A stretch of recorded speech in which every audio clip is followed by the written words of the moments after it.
Desde hace siglos, un misterio ha fascinado a historiadores, teólogos y buscadores. ¿Qué pasó con las 10 tribus perdidas de Israel? Es una pregunta que resuena en las tradiciones judía y cristiana sobre un regreso final. ¿Están realmente perdidas? ¿Dónde se fueron y por qué?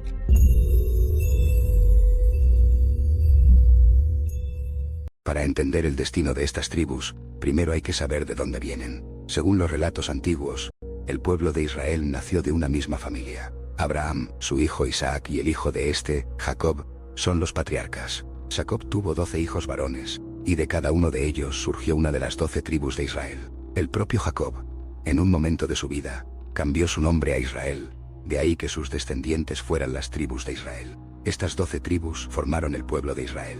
Juntas salieron de Egipto, caminaron por el desierto durante 40 años y juntas conquistaron la tierra de Canaán. Una vez que se asentaron, se repartieron la tierra, y cada tribu recibió su propio territorio. Hay un pequeño detalle con el número de tribus. Si bien hablamos de 12, a veces se mencionan 13. Esto se debe a que uno de los hijos de Jacob, José, tuvo 2 hijos, Efraín y Manasés, que, a su vez formaron 2 tribus separadas. Para mantener el número de 12 tribus con territorio propio, la tribu de Leví, dedicada al servicio religioso y sin una tierra fija, a menudo no se cuenta en el reparto territorial. Un punto clave en la historia temprana de las tribus fue el valle de Ayalón. Este fértil valle se encuentra en el centro de la antigua tierra de Israel, conectando la llanura de la costa con las regiones montañosas. Era un cruce de caminos vital, un lugar de intersección donde las tribus interactuaban y, a veces, chocaban. Si nos situamos en el corazón de la tierra de Israel, podemos entender cómo se distribuían las tribus en el terreno. El valle de Ayalón fue, según los antiguos textos, el asentamiento inicial de la tribu de Dan. Este valle se extendía hasta la costa mediterránea, una zona que Dan tuvo dificultades para controlar debido a la presencia de los filisteos. Más tarde, la tribu de Dan se trasladó hacia el norte. Pasando el valle, se levantaban las colinas rocosas de Judá, donde se estableció la poderosa tribu del mismo nombre, cerca de lo que sería la ciudad de Jerusalén. Un poco más al norte, las montañas marcaban el hogar de la tribu de Benjamín. Y más allá, hacia el norte de esa misma región montañosa, estaba la zona de la tribu de Efraín. Así, las tierras de varias tribus se entrelazaban en esta zona central. Con el tiempo, estas 12 tribus formaron una confederación que algunos historiadores llaman la monarquía unificada de Israel. Sin embargo, esta unidad no duraría. El reino se dividió en 2. En el norte, surgió el reino de Israel, también conocido como el reino del norte. Estaba formado por la mayoría de las tribus: Efraín, Manasés, Rubén, Gad, Dan, Neftalí, Isaacar, Zabulón y Aser, más la mitad de la tribu de Leví. En total, 9 tribus y media. En el sur, se estableció el reino de Judá. Este reino estaba compuesto principalmente por la tribu de Judá, pero también incluía a las tribus de Benjamín, Simeón y la otra mitad de Leví. En total, 3 tribus y media. El destino de las tribus cambió drásticamente en el siglo 8 a.C. El poderoso imperio asirio, una fuerza militar imparable, conquistó el reino del norte, el reino de Israel.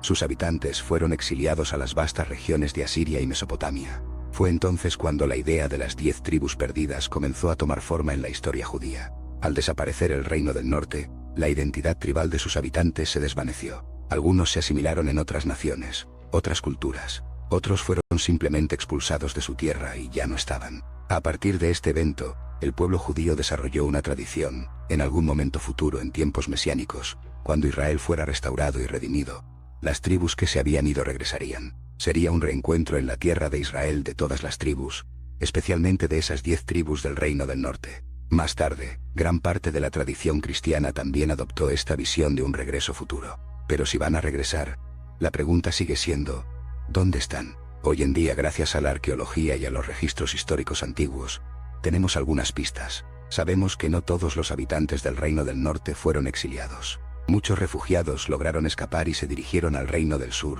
al reino de Judá, donde encontraron refugio y reconstruyeron sus vidas. El rey Ezequías de Jerusalén, que gobernaba en esa época, los invitó y les ofreció cobijo. De hecho, la arqueología nos muestra que a finales del siglo 8 a.C., la ciudad de Jerusalén quintuplicó su tamaño. Esto se debió a la llegada masiva de refugiados del norte que se establecieron en Jerusalén y en todo el reino de Judá. Allí se asimilaron con los habitantes locales, que eran principalmente de las tribus de Judá, Benjamín y Simeón. La identidad tribal del norte, poco a poco, comenzó a diluirse. Entonces, una de las respuestas a dónde están las 10 tribus perdidas de Israel es en el propio pueblo judío. Cuando el reino de Judá fue destruido más tarde por Babilonia, en el año 586 a.C., sus habitantes fueron al exilio. Después regresaron y reconstruyeron su identidad nacional.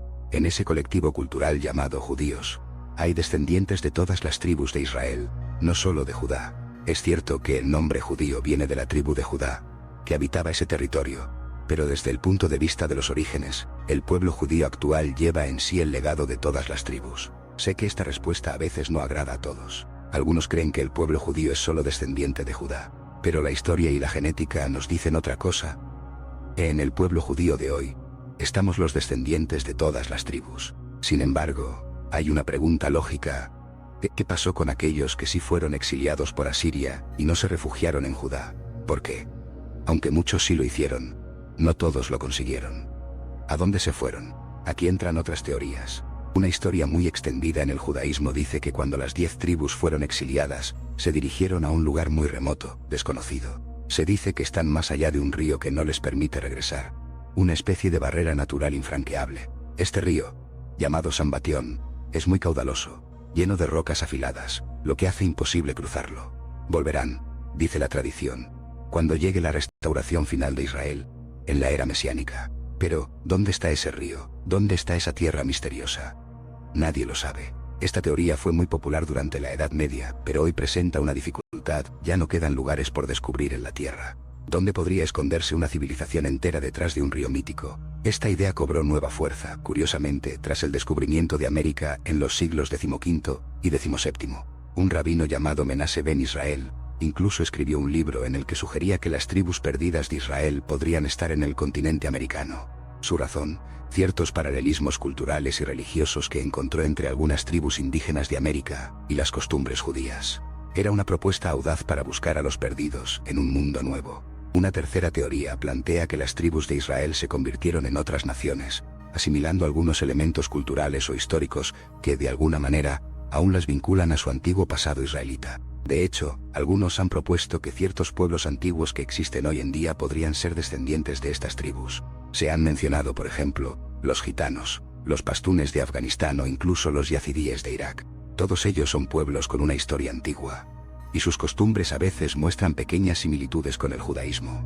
Pero estas son solo especulaciones, y no hay pruebas concluyentes que lo demuestren. Finalmente, una cuarta teoría, más moderna y verificable, sugiere que las tribus perdidas de Israel son en realidad comunidades judías que estuvieron desconectadas o semi-desconectadas del judaísmo mayoritario, sobre todo el de Europa. Con el retorno de los judíos a la tierra de Israel y la independencia del Estado en 1948, muchas de estas comunidades regresaron y se reencontraron con sus hermanos. Un ejemplo claro son los judíos de Cochín, en la India, los judíos de Bujara, en Uzbekistán, o los judíos etíopes, en África. Es posible que cuando hablamos de las tribus perdidas, en realidad nos refiramos a estas comunidades que no se asimilaron del todo, pero sí perdieron el contacto con el resto del judaísmo normativo, es decir, el judaísmo sefardí y el askenazí. Hoy en día, todos están retornando, y lo más interesante es que, dentro de las tradiciones orales de muchas de estas comunidades, ellos mismos se perciben como descendientes de algunas de esas tribus perdidas del norte.